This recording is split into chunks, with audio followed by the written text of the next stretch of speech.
رادیویا دنگی گل دنگی آزادیه.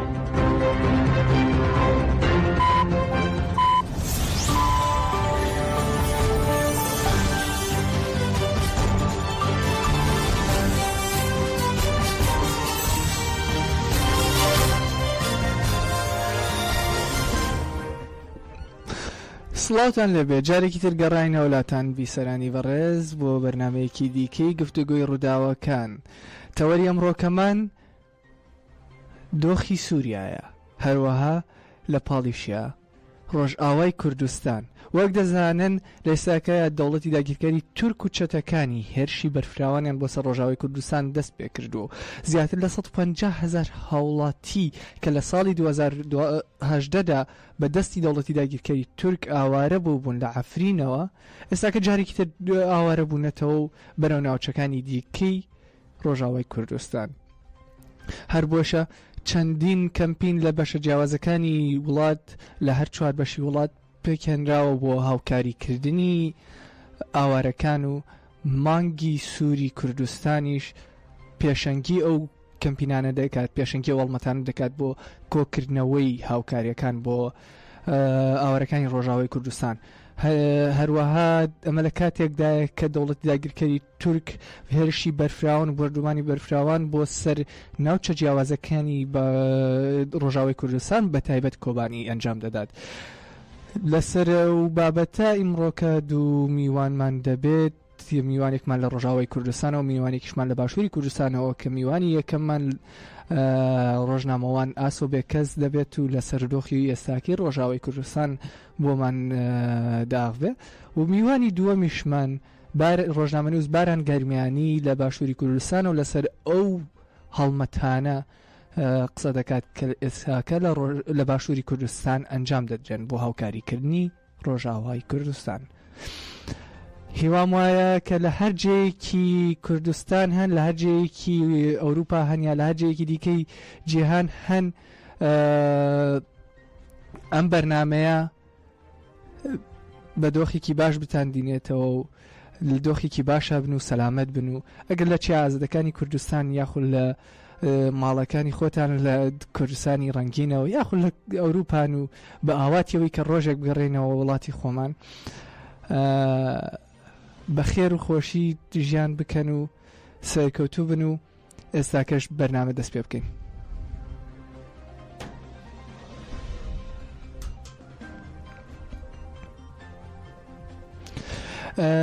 بیسەرانی بەڕێز دەڕۆینە لای دۆسیەی یەکەممان کە ئەویش لەسەر دۆخی هەنووکەی سووریا و ڕۆژاوای کوردستانە.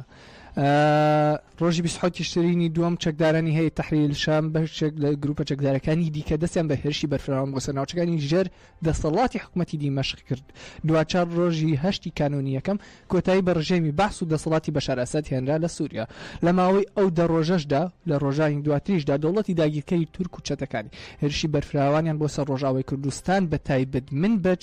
دەست پێ کرد. لەبارەی کۆتایی هاتنی ڕژێمی بەحس و سەردەمی خوڵقانی سەردەمی نوێوە لە سووریا، هاوسەرۆکایەتی کۆنسەی بەڕێوەبەری کۆمەڵجەڤاکن کوردستان کەجەکە ڕاگەندراوێکی بڵاو کردەوە ڕایگەیاند وەک کەجەکە لە پێناو ئەوەی سووریا سیستەمی دەوڵەتنەتەوەی تاکپەرست تێپەڕێنێت و بۆ بەرەو پێش چوون و وەرچەرخانی دیموکراتی بەردەوام لە ناو هەوڵداین. ئێمە ئەومان زۆر جار هەم بەزارێکی و هەمیش بە نووسرا بە حکوومەتی سووریا ڕاگەاندووە وتمان دەبێت لە سووریا دەستبەرداری ئەقڵەتی تاکپەرستی دەوڵەتنەتەوە ببن و لە پێناو پێویستیەکان و وەرچەرخانی دیموکراتیک لە سووریا هەنگاو بنرێت بۆ ئەوەی قۆناغی و وەرچەرخانی دیموکراتیکی سووریا زۆر قۆناغی وەرچەرخانی دیموکراتیکی سووریا زۆری نەخایەنێت و گەل ئازار و مەینەتی زیاتر نەچێژێت.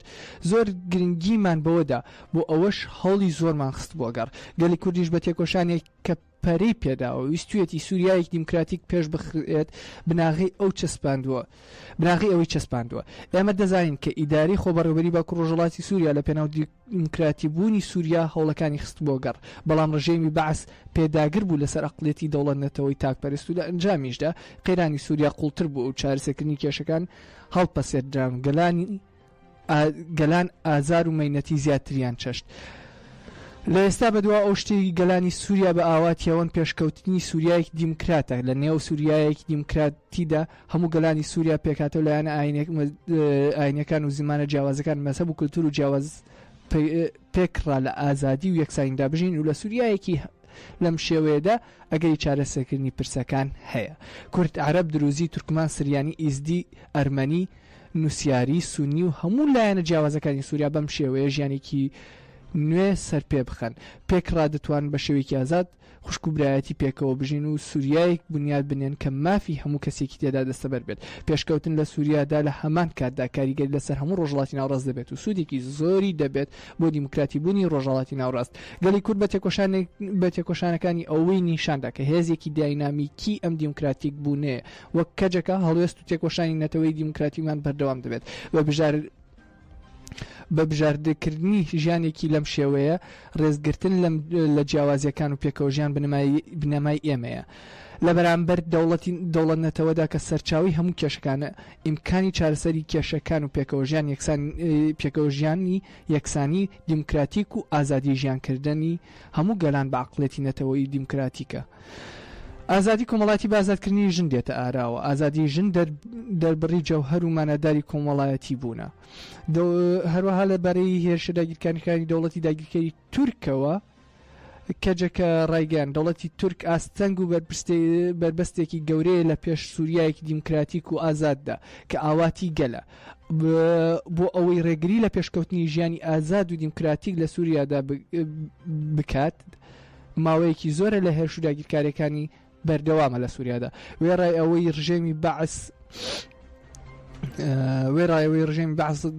ڕووخاوە هێشتا دەوڵەتی تورک لەسەر ئەم هەڵوێستی بەردەوامەوە. دەوڵەتی تورکیش هاوشێوەی ڕژێمی بەعس هەڵگری عەقڵێتی دەوڵەت نەتەوەی تاکپەرستە بۆ بەردەوامیدان بە هێرشەکانی ئامانجی درێژدانە بە چەمکی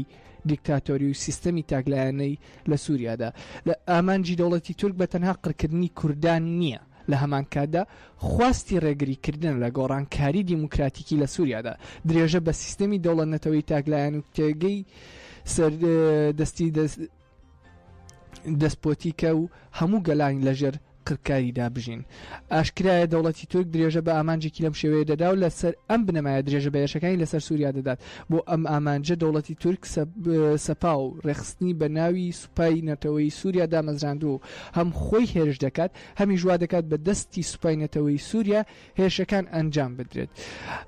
لەلایەکی دیکەوە لەبارەی ئەو هێرشە و داگیرکاریانەی کە لە چەند ڕۆژی ڕابردووە دەوڵەتی داگیرکەری تورک و چەتەکانی ئەنجامیان داوە. لە ئەنجامی هێرشداگیرکان کە دەوڵەت داگیرکەری تورک و چەتەکانی ژمارەیەکی زۆر لە هەوڵاتین بە ڕۆژهەڵاتی سووریا ئاوەرە بوون و بوونە قوربانی و شەهید بوون. لە ئەنجامی ئەو هێرشانە زیاتر لە 150,000 هەوڵاتی کە زۆربیان لە ساڵی 2018 لە ئەفرینی داگیرکراوە ئاوەری ناوچەکانی دیکەی باکوور ڕۆژهەڵاتی سووریا بوون جارێکی دیکە ڕێگەی ئاوارەیەیان گرتەوە بەر. لەو ڕێگەیەدا بەهۆی سەرما و خراپی دۆخەوە ژمارێکی زۆر لە نێوەیاندا ژن و منداڵگیانیان لە دەستدا و چەندین مناڵ لەسەر ماڕقەوە بوون. هەر بۆیە ڕێکخراوی مانگی سووری کوردستان هەڵمەتی کۆکردنەوەی هاوکاری دەست پێ کرد بۆ هاوکاریکردنی ئاوارەکان. لە دوو ڕۆژی ڕابردووشدا دەوڵەتی داگیرکەری تورک ناوچەکانی کۆبانی دەوروبەری بە چڕی بەردومان کردو لە بەنداوی تشرین و پردی قەرەقۆزاغ شەڕڤانان بەرخودانی مێژویان لە دژی دەوڵەتی داگیرکەری تورک و چەتەکانی بەڕێوە برد. ئاژانسی هەوار هەروەها بەیانی ئەمڕۆ ئاژانسی هەوار بڵاوی کردەوە شەوی ڕابردوو دەوڵەتی داگیرکەری تورک لەسەر ڕێگای بەنداوی تشرین ئۆتۆمبیلێکی ئەمبولانسی بەردومان کرد کە بە پێی زانیاریەکان هاوڵاتیەک و شۆفێری ئەمبولانسەکە شەهید بوون و دوو هاوڵاتی دیکەش بریندار بوون. ئاماژەی بۆش کردووە ئەمبولانسەکە سەر بە نەخۆشخانەی کۆبانێ بووە. ئەوەش خراوەتە ڕوو هەر ئەمڕۆ دەوڵەتی داگیرکەری تورک لە ڕێگەی گولە هاوەنەوە گوندەکانی تلجومان و کێفی لە ڕۆژئاوایی شاری تلتەمر بردومان کرد بۆ هۆیەوە هاوڵاتیەک بریندار بووە. هەروەها لەلایەکی دیکەەوە ڕێکخراوی مافەکانی مرۆڤی سووریا ئاشکرای کرد لە ساڵی 2024دا کۆی گشتی ئەم ساڵەکە لە باکوور و ڕۆژهەڵاتی سووریا 162 هاوڵاتی مەدەنی شەهید بوونە کە هەرە زۆربەی هەرە زۆریان بەهۆی هێرش و داگیرکاریەکانی دەوڵەتی تورک و چەتەکانیەوە بووە. جەخت لەوەش کراوە و داگیرکاری لە سووریا بە گوێری پەیماننامەکانی ژنێف و ڕۆما و دادگای نێودەوڵەتی تاوانەکان تاوانی شەڕە و تاوانی دژە مرۆڤایەتین کە لەلایەن ئێستاکە لەلایەن دەوڵەتی داگیرکەری تورک و چەتەکانیەوە ئەنجام دەدرێن. هەروەها بەیانی ئەمڕۆژ فەرمانده مەزلوم عەبدی فەرماندەی هێزەکانی سووریای دیموکراتیک قەسەدە ڕایگەیاند بە نێوەندگیری ئەمریکا لە منبەج کشاینەوە و ئاگربەست ئەنجامدرا هەڵیش دەدەین بۆ ئەنجامدانی ئاگربەست لە بەشەکانی دیکەی هەرێمەکە هەروەها ڕایگەیاند ئامادەی خۆمان دەردەبڕین بۆ پەیوەندی لەگەڵ دەسەڵاتی نوێی دیمەشق. ناوڕێک و دێینەوە لاتان بۆ لای میوانمان زیاتر لەسەر ئەو تەوەرە گفتوگۆ دەکەین.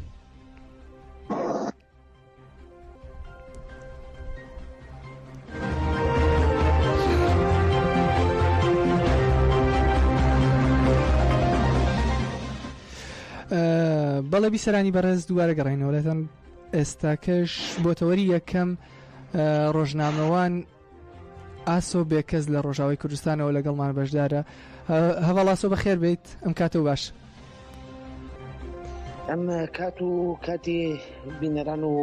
گوێگیرانێکیش باش بێ. دۆسیەکەی یەکەمان تۆزە زۆری خیان بەڵام خۆت زانی ئەو قسەیەکی باو هەیەڵێ لە جاری وا هەیە لە چەندین دەیە هیچ ڕۆنادا بەڵام لە هەفتەیەکە بەقەت ئەموو دایانە ڕوودا و ڕۆدا جا ئێستاکەش لە ڕۆژاوی کوردستان لە سووریا ڕێک ئەو هەفتەیە کە بەقەت چەندین دەیە ڕوودا و ڕوویداوە. هەواڵاسەوە توانی لەسەر دۆخی ئێستاکەی چ کۆبانیە و چ پردی قرەخۆزاخ و بەنداوی تشرین و هەروەها دێرە زوریش کۆتا زانیاریەکان چین و بەتایبەت لە دوایەوەی کە جەنەرال مەزلوم ڕایگەیان کە ئاگربەستێک چێبووە بۆ بەشی منبج. بێگومانەوەی کە بەڕێزتان لە هەواڵەکان باستان کرد بردومانێکی چڕهن لەسەر ڕۆژاوای کوردستان و بەتایبەت کوبانی بەردەوام دەکات. دەوڵەتی داگیرکاری تورکیا هەم لە عین ئیسا هەم لە کوبانی چەند جارێک کۆمەڵکوژی ئەنجامداوە. شەڕ و ئاڵۆزەکان هەیشتا لە ئارادەیە بەڵام دوێنە بە ناوبینکاری هاوپەیمانان لە ئاستی ڕۆژئاوای کوردستان و بە کشتی سووریە بۆ ئاڵۆزیەکان لە ئاستێکا هەڵ نەکێشێت لە چوارچێوەیەکە لەگەڵ بەڕێز مەزلوم عەبدیندا چاوپێکەوتن دروست بوو و لەسەر ئەم ئەساسە ڕێکەوتنێک لە بینی ئەمریکا و گروپەلێکی سەر بە تورکینە هاتیسە ئاراوە بەڵام هێشتا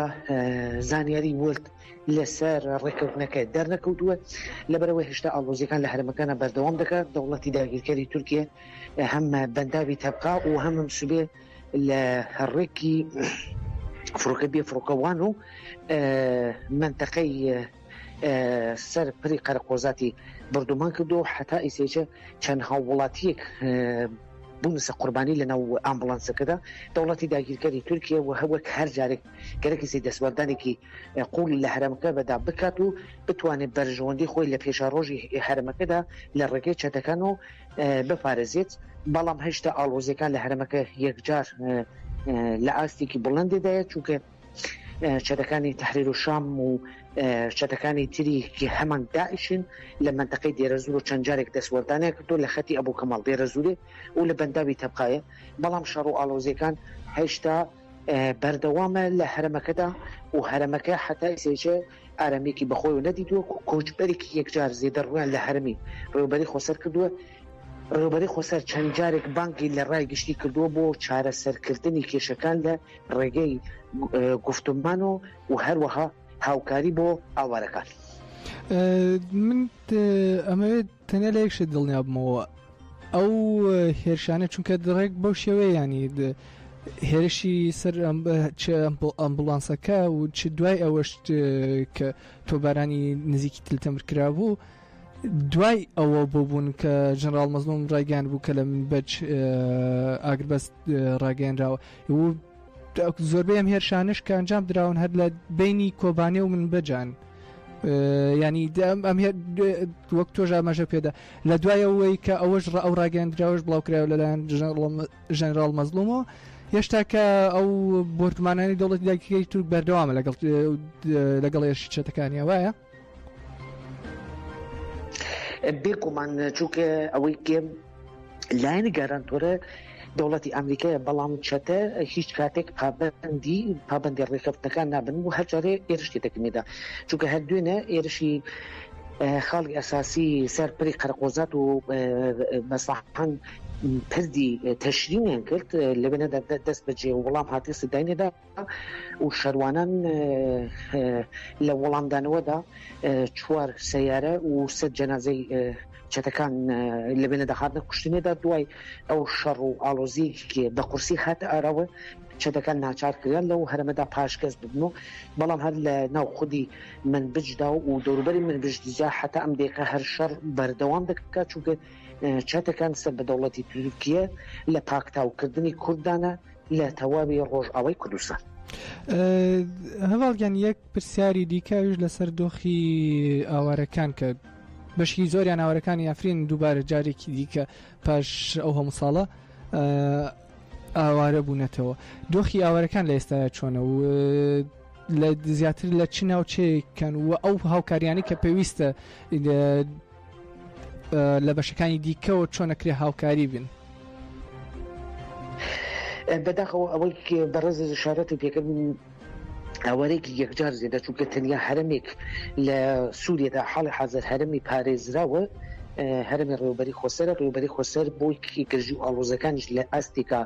دروست نەبێت چەند جارێک بانگوازی هەم لە ڕای گشتی و هەم ناو دەوڵەتی گرۆ مخابنی حتا ئیسادە تەنیا مانگی سوور بە هاوکاری ڕۆژاوای کوردستانی هاتووە لەبەرەوەی تقریبان ملیۆنێک و 100,000 ئیسادە غێر ڕسمی ئەوەرە لە ڕوویان لە ڕۆژئاوای کوردستان کردوە بەڵام حتا ئیسەتە مێزی 380,000 زیادەتر ئاوارە ناویان هاتوێسە تۆمارکردنێدا هێشتا ناوی ئاوارەکان ماوەکێکی تۆمارکرێت بەڵام ڕۆژی ڕۆژئاوای کوردستان پشتی چەند جارێک دەوڵەتی داگیرکەری تورکیە بەخەستی هەرمەکەی بردومان کرد ژێرخانی ڕۆژئاوای کوردستانی یەکجار زەرمەندێکی یەکجار گەورە بووە تووشی داڕمانێک بووە لەبەرەوەی حتا ئیسەتە ژێرخانی ڕۆژئاوای کوردستانی ناتە سازکردنێدا لەبەرەوەی هێزەکانی ناو دەوڵەتی و هێزە لایەنەکانی مرۆڤی حتای سەتە هاوکاریەکی جدیان بۆ ڕۆژاوای کوردستان دروست نەکرد بەڵام ڕۆژاوای کوردستان ئەو شەرایطیژێ لە بیر نەکەی کە چەند کامپێک لە ناویدا یەکێک لەو کامپانیژە کە خودی کامپی هۆلە کە دوای ئازادکردنی ڕقاوە ئەو کامپخاتیسە دروستکردنەوەی 70,000 ماڵباتی گروپۆلی تۆرۆریستی داعشی تێدا بەڵام ئیتر ئاوارە لە تریش لە حمس و حەما و ئەمانەوە هاتوونە خارج لە ئاوارەکانی ئەفرین حتاوی کە ڕێوبەری خۆسەر لە دەستی هاتووە زۆربیان لە خەتی تەبقا و ڕقا و ناو شارەکانی ڕۆژئاوای کوردستان جێ کردووە بەڵام ئاستی ئاوارەکان بە ئەندازەیەکە کە دۆخەکە نایەتە کۆنتڕۆڵکردن لەبەرەوە ئەگەر ڕای گشتی نێتە سەرخەتێدا مەترسیە لە ڕۆژئاوای کوردستان کارەساتی مرۆڤی ڕوودا. یەک کۆتا پرسیارمەکەم ئەویش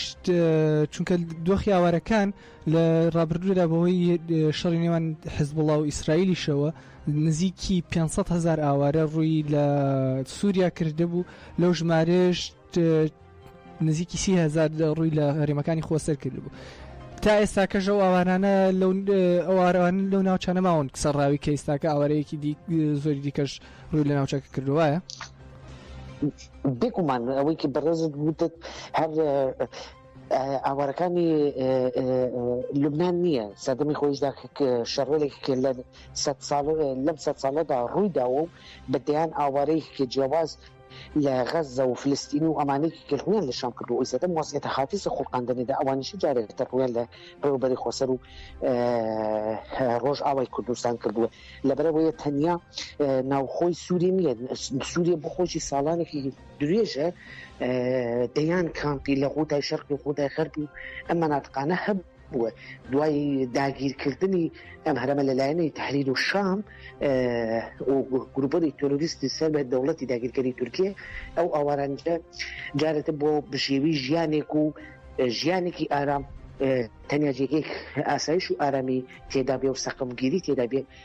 باکوور و ڕۆژهەڵاتی سووریە و بێگومان ڕێوبەری خۆسەرە کە ڕویان لەم هەرەمانە کردووە. زۆر باش دەستکانە خۆش بێ دەواڵگیان زۆر سپاسکەیم ڕۆکە لەگەڵمانە بووی سپاس بۆ زانیارانیش کە بە بیسەرانی دەنگی گەلت بەخشی سەسەر و سەرچاو.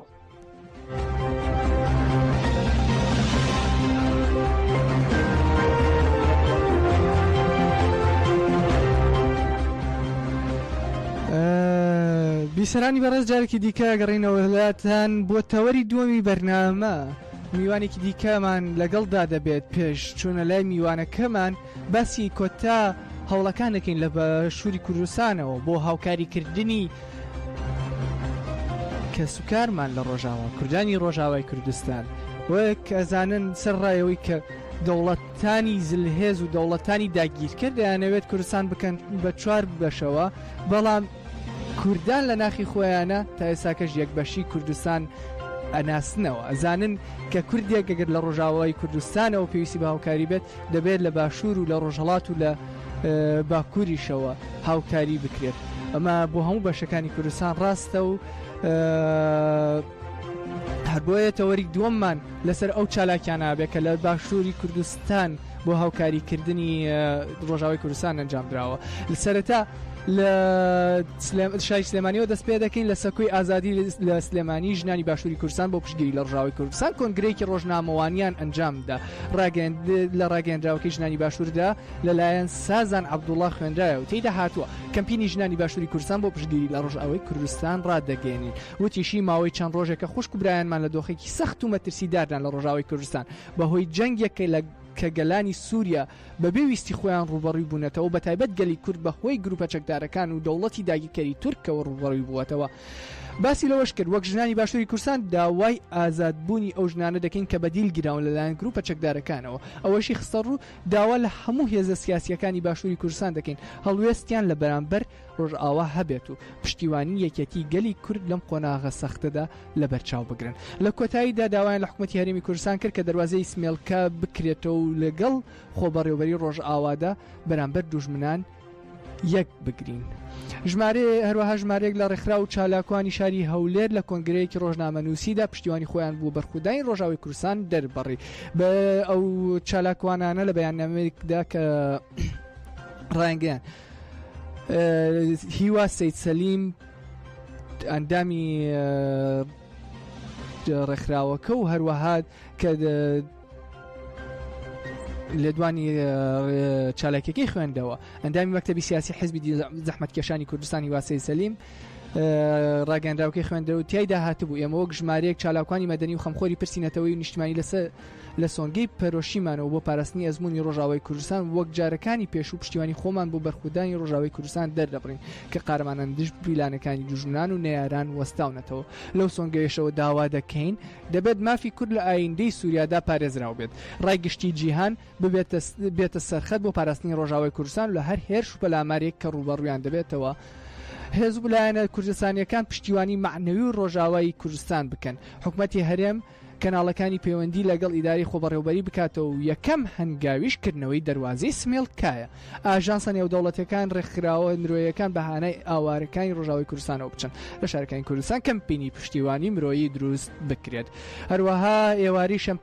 ئێواری شەمە لە سنتەری ڕۆشنبیری کەرکووک لە باشووری کوردستان ژمارەیەک لە گروپ و ڕێکخراوی بەناوەکانی گروپی خاک ئەنجومەنی کوردانی کەرکووک ڕێکخراوی کەرکووک بۆ هەمووان گروپی کەرکووک بۆ پرسەنەتەوەیەکان کە پێکهاتون لە کەسایەتی سیاسی ڕۆشنبیر و کۆمەڵایەتی شارەکە بەستی پشتیوانی بۆ دەنگەوەچوونی ڕۆژاوی کوردستان وەک ئەرکێکی نیشتیمانی کۆنگرێکی ڕۆژنامەوانیان بەست و تێیدا بانگەوازیان لە هەموو کوردان و وڵات پارێزان کرد کە هاوکاری ڕۆژاوا بکەن و دەواازەکانیش بکرێنەوە بۆ گاندنی هاوکاری بە خوشک و براکانمان لە ڕۆژاوی کوردستان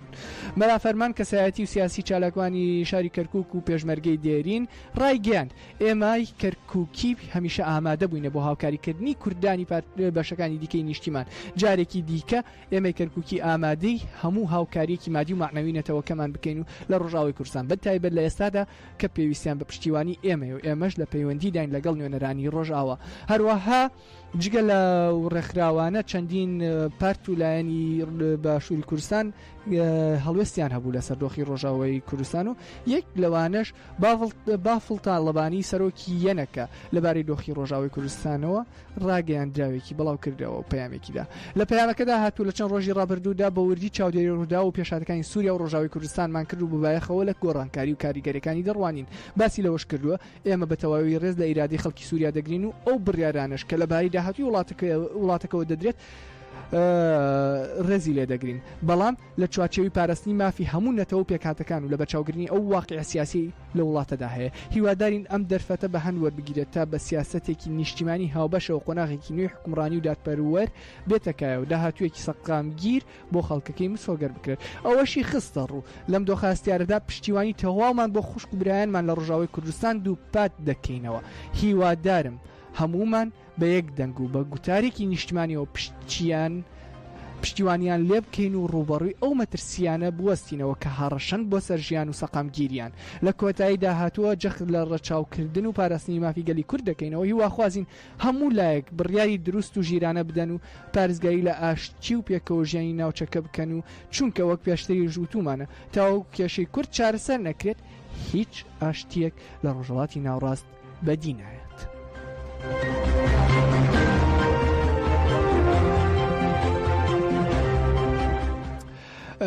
بیسەرانی بەڕێز بۆ تەوەری دووەمی بەرنامەکەمان میوانمان ڕۆژنامەنووس باران گەرمیانیە لە باشووری کوردستانەوە باران بەخێر بێ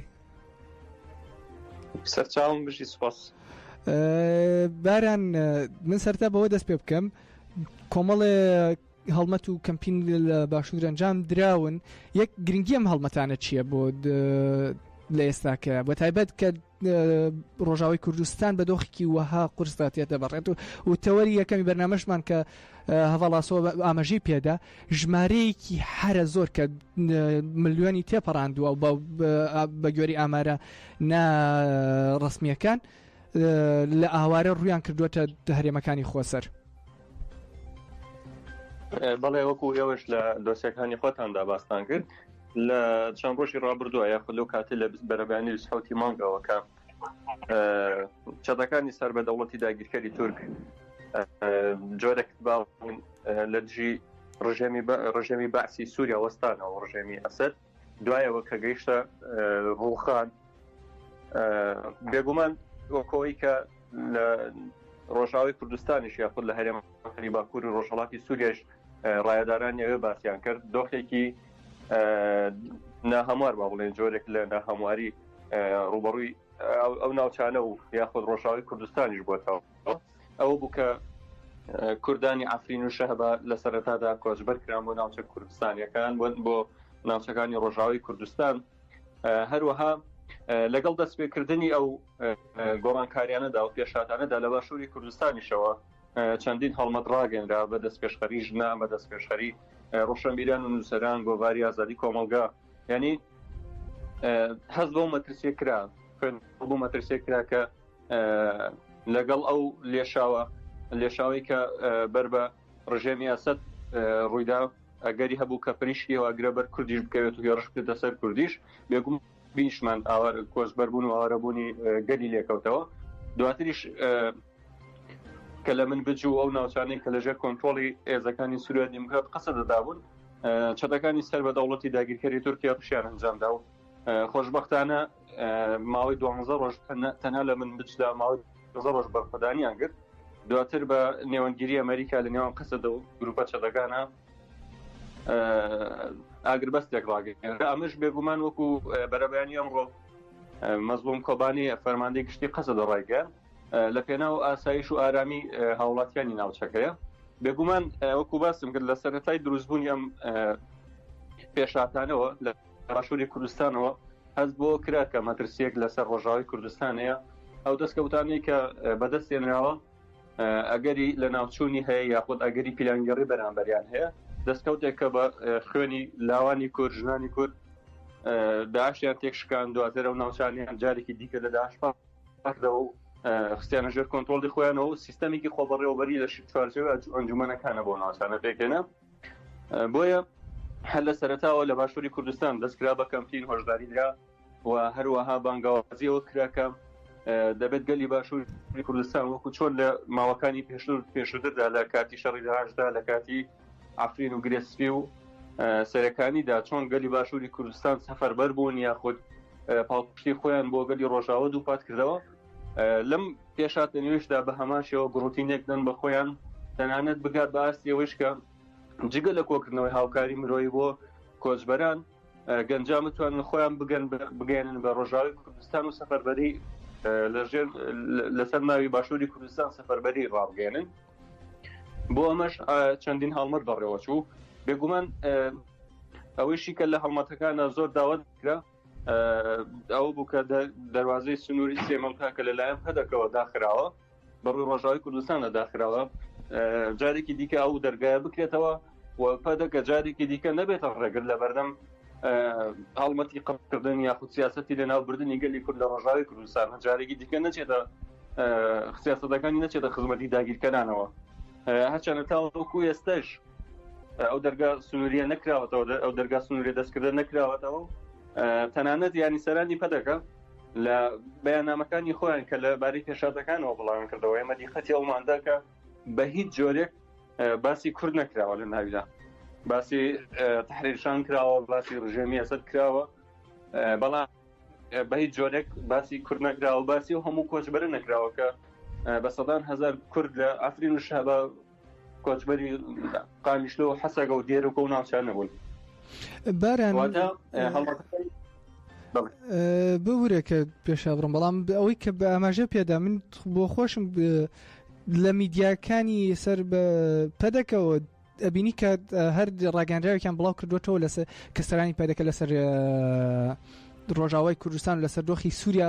لەسەر ڕۆژاوی کوردستان قسان نەکردو لەسەر دۆخی سووریا قسەیان کردووە تەنانەت لە هەنێ شوێنە شانەزی بۆواکن کە هەیە تەحریرشام ناوی ئەوانی هێناوە ناوی پەدەکەی هێناوە یا ناوی بەشێک لە سەرانی پەدەکەی هێناوە بە شانازیەوە ئەو هەواڵە بڵاوەکەنەوە بەڵام باسی ئەوە بە هیچ شێوەیەک باسی ڕۆژاوای کوردستان ناکەن باسی ئەو دۆخە ناکەن کە لە ڕۆژاوی کوردستانە گوزەر لە کاتێکە من نەتەنیا مەسەلەن بافڵتان دەبانی لێدوانێکی وایداوە پێش ئەویش بەشێک لە لایەنەکانی دیکە لە نێوانە بستنەوەی گۆڕان ینی سیرەکەی بەش ئەم لایەنانە هەیە لە باشووری کوردستان کە ئەوها بە ڕۆحێکی نیشتیمانیەوە ئەڕوانن کە دەزان دەبێت هاوکاری خوشکبرایانمان هەواڵانمان لە ڕۆژاوە بکرێت بەڵام قەتە پێش کە خۆی بە بەڕێوبەری باشووری کوردستان ئەزانێت لە ئێستاکەیە ناوی کورد ناهێنێت سەر ڕای هەموو ئەوەی کە کورد کردوێتی لە ڕۆژاوای کوردستان ئامادە نیە لە لێدوانەکانیانە ناوی کورد بهێنێت ینی بگورن کەمێک دەنگەکە باش نەبوو بەڵام بەوەی کە من لێ تێگەشتم هەوڵدەم بە دوو خاڵ ڕوونکردنەوە یان وەڵامی ئەو پرسیارە بدەمەوە ینی یەکەم شت گەر سەیری مێژووی پەدەگە بکەین هیچ کاتێک نەبووە پەدەگە هەڵوەستێکی بەرامبەر لە بەرژەوەندی گەلەکەی خۆیدا هەبێ لە هیچ پارچێکی کوردستاندا کە مێژوو بخوێنینەوە لە باکووری کوردستان بە هەمان شێوە لە ڕۆژهەڵاتی کوردستان بە هەمان شێوە لە ڕۆژاوی کوردستان لە چوارچێوەی کەسە و گروپەکانی سەر بە دەوڵەتی داگیرکەری تورکە لە ماڵ ڕابردوودا لە هەولێر کۆبوونیان دەکرد لە یەک نومانگی ڕابردوودا لە هەولێر کۆبوونیان کرد بە هەمان شێوە لە باشووری کوردستانیش کە سوپای داگیرکەری تورکی هێنا لەسەر باشووری کوردستان و داگیرکاری ئەنجام دەدات واتە وەکو پەدەگە خۆی هیچ کاتێک لە بەژەوەندی گەلی کووردا کاری نەکردووە هەمیشە سیاسەتەکانی لە بەژەوەندی بنەماڵە و داگیرکەران نەبووە هەمیشە لە بەژەوەندی دژمناندا بووە بۆیە هەموو کارە ساتانیش کە بەسەر گەلی کووردا هاتووە هەمووی دەستێکی پەدەکی تێدایە ینی بێ پەدەکە داگیرکەر ناتوانێت یەکانگا و بەرامبەر گەلی کورد بنێ ئەمە یەک دووەمیش ڕاگەیەنەکانی پەدەکە لە چوارچێوەی شەڕی تایبەتدا هەموو هەوڵێکیان بۆ بووکە لایەنی کوردی یاخود با بڵێن هێزەکانی قەزەدا لەو ناوچانە بکشێنەوە یاخود بشکێن یاخود بە جۆرێک لە تحریرشانیان بە پاڵەوان دەردەخست بە جۆرێک ئۆپۆزیسیۆنی سوپای نیشتیمانی سووریا و جۆرە چەتانە کە لەلایەن دەوڵەتی داگیرکەری تورکەوە دامەکرێن فەندیان پێدرێن هاوکاری دەکرێن ژووری ئۆپەراسیۆنیان پێکەوە هەیە هاوکاری لۆجستیان دەکرێت ڕاهێنانی سەربازیان پێ دەکرێت بە هەموو شێوازێک لە میدیاکانی دەمانبینی لە جیاتیەوەی کە فەرماندەیەکی کورد یاخود سیاسەیەکی کورد لە ڕۆژاوی کوردستان هەبێندە سەر شاشەکان باسی بارودۆخی ڕۆژاوی کوردستان و کۆچبەران بکات کەفی فەرماندەیەکی یاخود چوزانم سەرچەتەیەکی تحریرشام یاخود هێزێکی ئەو چەپانی لەهێنایە سەر شاشە و باسی لەوانە دەکرد کە من بجیان کۆنتڕۆڵ کرد یاخود چەندین جار لە میدیاکانی پەدەکە بانگەشەوە کرد کە من بچکەوتووە و من مش لە دەستی کوردانەماوە دواتر مەزڵوم عەبی دوێنێ شەو هەموو پرۆپاگەندانی بە درۆخستەوە ڕاگەیان کە 12 ڕۆژە بەرخۆدانیەکی بێوێنە دەکرێت تەنها لە پێناو ئارامی گەڕانەوەی ئارامی بۆ ناوچەکە و سەلامەتی گیانی هاوڵاتیانی مەدەنی بڕیاری ئاگربەست درراوە واتە کۆنتڕۆڵکردن و ئەو شتانە تاوەکو دوێنێ شەو بەرخۆدانی شەرمانان بەردەوام بوو یعنی بۆ شێوازەیە یەکەم پەدەکە بە هەموو شێوازێک دژی گەلی کورکار دەکات دووەمیش لە ڕێگەی میدیاکانەوە لە چوارچێوەی شەڕی تایبەتە دەوێ ئەو بەرخۆدانە بێوێنەیە کە شەرمانان دەیکەن بیشکێنێت ڕەشیکا لەبەر چاوی گەل یاخۆت بیشارێتەوە لە بەرامبەردا داگیرکاریەکانی چەتەکان پیشانی خەڵکی دەدا. بەرەن لە بەرامبەر هەموو ئەم کارانەی پەدەکەیە و لە بەرامبەر ئەو هێرشە داگیرکاریانی کە لەسەر ڕۆژاوی کوردستان ئێستاکە بەڕێوەچە من پێشەوەی کە کۆتایی بە پرسیارەکە بێنم و کۆتا پرسیارمە هەتا لە چەند ڕۆژی ڕابردووە ڤیددیۆیەک گرتەیەک بڵاو بۆ کە یەکێ لە کەناڵەکانی سەر بە پەدەکە دەستگایەکی خێرخوازی سەر بە پەدەکە ڕۆیشتووە ینی گرتەکە لەو کەناڵەوە بڵاوەوە دەستگایەکی خێرخوازی سەر بە پەدەکە ڕۆیشتووە کە هەمومان نەزانین باسی چی دەستگایەکیانەکەم ڕۆیشتووەتە ئەو ناوچانی کە لەلایەن چەتەکانی سەر بە دەوڵەتی تورکەوە داگیرکراون هاوکاری داگیرکەرانەکات ئەوانی کە لە کۆمەڵێک هاوڵاتی سووریا لە تورکیا هەن کە ئێستاکە بە لێشاو تورکیایان نێرێتەوە بەرەو سووریا لەو ناوچانی کە داگیری کردوون جێگیریانەکات ئەو دەستگا خێرخوازیە بەناو خێرخوازی سەر بە پەدەکە ڕۆیشت بوو هاوکاری ئەو چەتانەیە کرد هاوکاری ئەو خێزانی و چەتانەیە کرد لە کاتێکە کە ڕۆژاوی کوردستان بۆ دۆخەیەڕۆ ینی ئەوان گەیشتونەتە واستە کە هاوکاری داعش و چەتە ئەکەن لە دژی کورد بەناوی خێرخوازیەوە هاوکاری کوردەکە ناکەن کە پێویستی بە هاوکاریە لە باشووری کوردستانی ئەمە بێت دەتوانین چی بکەین جگە لەو هەڵمەتانی کە کراوە وەک گەنجانیش کرد لە پێش ئاماژت پێدا لە ڕابردووە بۆ سەفەربەری ڕویان لە ڕۆژاوی کوردستان کرد بوو لە ئێستا توانین چی بکەین و چۆن نتوانین بەرەنگاری ئەو پلانگەڕیانەی شەڕی تایبەتی دەوڵەتی داگیرکەری تورک و پەدەکە ببینەوە ینی لە چەمەژی ڕابردووە ئەو تۆش باست کرد دەستگای بەناو خێرخوازی بەرزانی کە باسی لەوە دەکرد بانگەشەوەی دەکرد کە هاوڵاتیانی عەفرین و شەه بەگەڕنەوە بۆ ناوچەکانی خۆیان و ڕۆژ ئارامە و هیچ کێشەیەک نییە بەڵام هەر ئەو ڕۆژانە دوای بانگەوازیەکەیان بینیمان چەتەکانی سەر بە دەوڵەتی داگیرکەری تورک 12 هاوڵاتیان بفان دوای لە خوار و حەلەبەوە کە کاتێک ئەوە کۆچبەران بەرەو ناوچە کوردستانیەکان بەرەو ناوچەکانی ڕۆژاوی کوردستان و ناوچانی کە لەژێر کۆنتڕۆڵی قەسەدەدایە لە پێناو ژیانی خۆیاندا خۆیان بگەێنن بۆ ناوچانە بینیمان جارێکی دیکە بەدەیان کوچبەری دیکە لەلایەن و چەتان و ڕفێنتان ئاخر دەستگای بەناو بەرزانی خێرخوازی بەرزانی لەکوێدا بۆ نمونە ڕۆژ ئارام لە کاتێکدا هاوڵاتیانی کورد بۆ شێوازە دەڕێن و بەرامبەر هەردانیکیان داوای $40,000 دەکەن داوای $4 دەگانی کۆچبەرێک لە کوێم پارەیە بێنێت ئەمە یەک دووەمیش بگورە پرسیارەکە شی دووەمی باسی گەنجانت کرد باسی باشووری کوردستانت کرد بەڵێ چۆن دەتوانین هاوکاری ئەم هەڵمەتانە تەنها لێرەدا بەس نییە پێویستە گەلی کورد هاوشێوی ساڵان ڕابردوو لە باشووری کوردستانەوە هەڵمەتەکانیان بە فراوانتر کەن ئەو دەرگای سنووری بشکێنن کە پەدەگە کۆنتڕۆڵی کردو نایڵێت هاوکاری مرۆیی لە ڕێگایەوە بەرەو ڕۆژاوی کوردستان بچێت و هەروەها ئەو هەستە نەتەوایەتی کە هەیەە ئەو بەرپرسیارەتی کە لەسەرشان بەرامبەر کوردانی پاشەکانی دیکە بەو پەڕیتوانێ خۆیانەوە بێنن بەرەنگیان دەستکانە خۆش بە زۆر سپاس کە ئیمڕۆکە لەگەڵمانە بووی دەزانم تۆزە زیاتر درێژی کێشالەوەی کە پێم وتبووی بەڵام تەوەرەکە تەوەرێکی زۆر گرنگ بوو زۆر سپاس دووبارە زۆر سپاس بۆی شار بژیت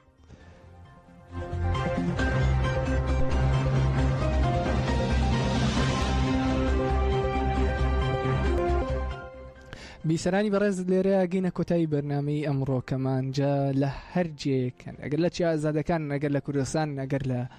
ئەوروپان یا لە هەر جێیەکی دیکە ئەم جیهانەیان سەرفراز بن بمێنن بەخێر هاوکاریەکانتان بۆ ڕۆژاوا بنێرن چونکە ئێمە بە یەکدەستی و بە پێکەوەی و بە کۆمینالبوون و سۆشیالبوون اینجا کاتوانین ژیانێکی پڕ لەش کۆمەندی ئاوا بکەین.